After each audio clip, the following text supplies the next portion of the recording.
Bullet जो चीरती हुई लोहे के हिस्से को गाड़ी के, और वो मुझे लगी तब मुझे एहसास हुआ कि हम गिर गए। फिर तीसरी गोली चली, इसने मेरा आगे वाला शीशा पूरा डैमेज कर दिया। चौथी गोली पे मैं नीचे हो गया, जो गोली आपने देखा कि वो सीधी उसमें लगी। अगर मैं नीचे ना होता तो वो मेरी छाती के आर पार चली जाती। फिर वो गाड़ी 10 मीटर आगे जाके रुक जाती है। वो दो हवा में फायर करते हैं जैसा मैंने देखा, और फिर उन्होंने फिर हमारी गाड़ी फायर किया। वो फायर जो है गाड़ी के नंबर प्लेट पे लगी। मेरा ये मानना है, उनको ऐसा लगा होगा कि हमने जो काम करने आए थे वो कर दिया, अभी मर गया शायद, जैसा पहले कई घटना में हो। फिर वो शायद सरेंडर करने के मूड में थे, लेकिन जैसे ही मनीष ने गाड़ी को मेरे कहीं से यू टर्न लिया, उनको समझ आया कि जिंदा है, तो वो वहां से भागे। हमने पुलिस को बताया कि ये गाड़ी का नंबर है, फिर उन्होंने उसको इंक्वायरी किया। पुलिस के अच्छे अधिकारी यहाँ हैं, उम्मीद है वो अच्छा काम भी करेंगे। लेकिन ये स्पष्ट हुआ कि अपराधियों में कोई डर है नहीं। कितने लोग थे? 3 लोग। 2 लोग असले से हमला कर रहे थे, एक व्यक्ति गाड़ी चला रहा। चंद्रशेखर जी, कोई थ्रेट कॉल आया हो आपको इससे पहले, कोई धमकी? पिछले कई सालों से आ रही है। मैं लगातार पुलिस को इंटीमेट भी करता रहता हूं। मैंने डीजीपी को भी लिखा, गृह मंत्री को भी लिखा, मुख्यमंत्री को भी लिखा, यहाँ के पहले एसएसपी डीएम थे उनको भी लिखा। लेकिन डीएम साहब जो पिछले थे अखिलेश सिंह जी, उन्होंने साफ मना कर दिया कि चीफ मिनिस्टर नहीं चाहते चंद्रशेखर को सुरक्षा दी जाए। मेरे आज भी याद है ये बात, क्योंकि मैंने एलआईयू के अधिकारी द्वारा पूछा कि भाई मैंने आपको बताया फिर क्यों नहीं हो रहा है। तो उन्होंने कहा भाई ये सरकार का मामला, सरकार चाहे तो दे सकती है। तो मैं चाहता हूं मुख्यमंत्री इंतजार कर रहे हैं कब चंद्रशेखर मरे, उनका काम आसान है। लेकिन उनको ये नहीं पता कि गरीबों की, कमजोरों की, शोषितों की बात करने वाला चंद्रशेखर इतनी आसानी से उनकी रास्ते में से नहीं है। अच्छा, अतीक अशरफ के जैसा हुआ वैसा ही कुछ होने वाला था, ऐसा आपको लगता है? अब आप इसका आकलन खुद करें कि क्या हुआ और क्या हो सकता है। आपके पास एक और बात, मुझे ऐसा लगता है कल की घटना के बाद, इतने बड़े उसके बाद भी अगर मैं सुरक्षित हूं तो हमारे संतों, गुरुओं, महापुरुषों का आशीर्वाद, हमारी करोड़ों बहनों माताओं का आशीर्वाद, बुजुर्गों का मेरे पास है। और मैं जो जिम्मेदारी मैं लेकर मैदान में आया हूं, बाबा साहब अम्बेडकर, माननीय काशीराम साहब, सदगुरु रविदास जी का जो बेगमपुरा राज का सपना है, मानवता के राज का सपना है, संविधान को लागू कराने का है, इन वर्गों को अधिकार देने का है। जब तक वो पूरा नहीं होगा मैं कहीं जाने वाला नहीं।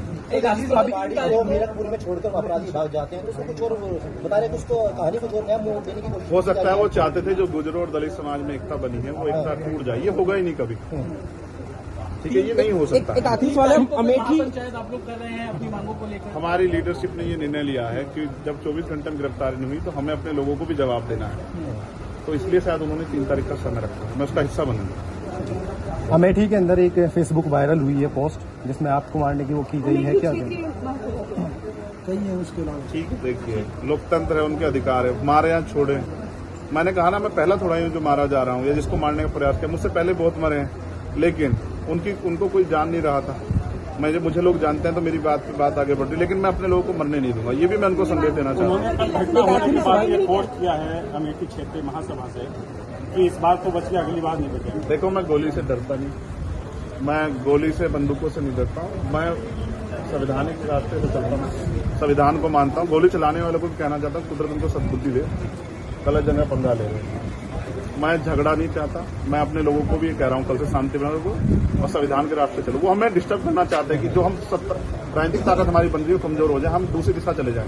लेकिन ये भी एक अटूट सत्य है कि हम संविधान के जरिए जवाब देना जानते हैं, और किसी को गलतफहमी हो तो वो गलतफहमी सुधारने का समय है। वो क्यों कर रहे थे, वो पाला किस लिए? मुझे ही तो मारना है ना। वो बता दे मैं चला जाऊंगा मरने, मगर मेरे लोगों के साथ तो खेलना खेलेंगे। मैं तैयार हूं, अगर मेरे मरने से हमारा आंदोलन आगे बढ़ता, हमारे लोग खड़े हो, तो मुझे कोई दिक्कत नहीं। लेकिन उनको ये समझना चाहिए कि ये आज लोकतंत्र है। गोली की भाषा से एक चंद्रशेखर मरेगा तो क्या हो जाएगा, हजारों चंद्रशेखर पैदा हो जाएंगे। ये समाज, बहुजन समाज तो उपजाऊ समाज है। एक मरेगा 1000 पैदा हो, कितने चंद्रशेखर मारोगे? मारो, गोलियों में सत्ता का संरक्षण आपको है, मुख्यमंत्री आपका अपना है, खूब चंद्रशेखर को मारो।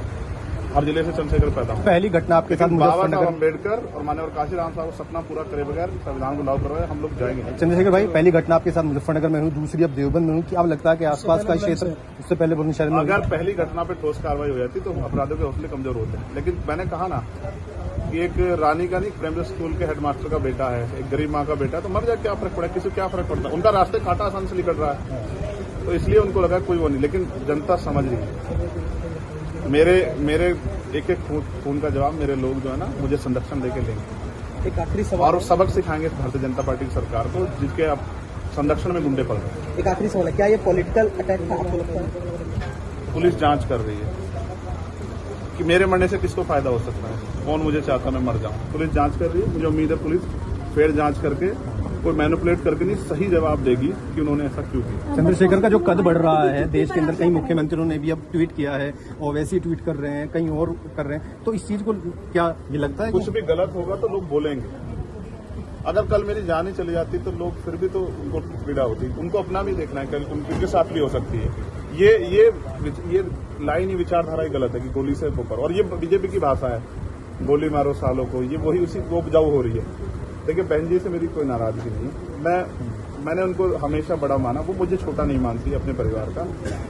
उनको ये घटना छोटी लगी, शायद अगर मैं मर भी जाता शायद उनको इस पर कोई शायद बुरा नहीं लगता, मुझे उनसे कोई दुख नहीं। मेरे लोग मेरे साथ हैं, ये बहुत है, और वो समझ रहे हैं कि जो उनके लिए मरने को तैयार है, जिसकी जो जान पे जिसकी बनाई है वो हमारा अपना है।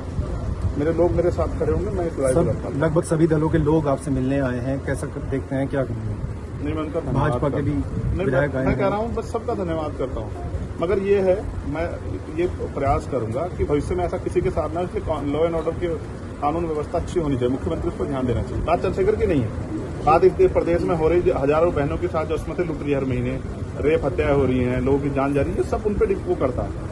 तो वो मुख्यमंत्री पद पर बैठे हैं, अगर वो इसको संभाल नहीं पा रहे तो क्या फायदा, फिर उनको इस्तीफा दे देना चाहिए। फिलहाल आप ठीक है, डिस्चार्ज किया जा रहा है ठीक आपके कार्यकर्ताओं ने आज जो है जगह जगह ज्ञापन दिया है, सहारनपुर में दिया, अगली रणनीति क्या रहेगी किस हिसाब से? कोई रणनीति नहीं है, पार्टी के सीनियर लीडर जो तय करेंगे हम लोग उस पर काम करेंगे। और दूसरा मेरे पीठ में जहाँ गोली लगी है वहाँ ड्रेसिंग जारी है, ठीक है, पहले से आराम है, बस एक जलन और घाव है, जख्म वो तो है ही, तो सांस लेने में दिक्कत थी, बीपी जो है फ्लक्चुएट हो रहा था, अप डाउन हो रहा था, वो ठीक है पहले से।